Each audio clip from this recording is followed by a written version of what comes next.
Sidabro rozetė Kumelaitei Bintai. Diplomas. Na ir Balso LT prizas, taip pat kelionių agentūra Kauno Grūda.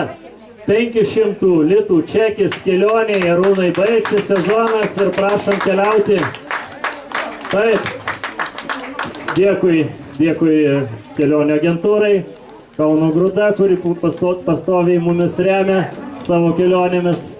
Na ir iškilmingiausia minutė, 2012 metų Balsas LT mėgėjų taurės nugalėtoja Dovilė Žalnirakinaitė ir jos Kumelaitė Orgetka, Marijampolė.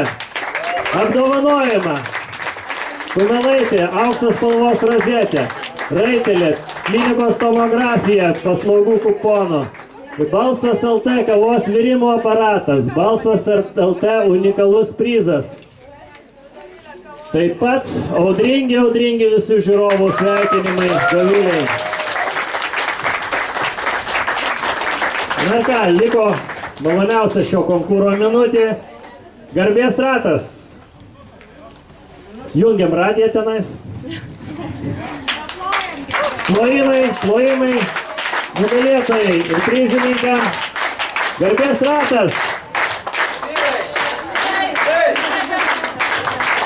Prizininkų garbės ratas. Na, o aikštėje lieka 2012 metų Balsas LT mėgėjų taurės nugalėtoja Dovilė Žalnirakinaitė, Orgetka, Marijampolė.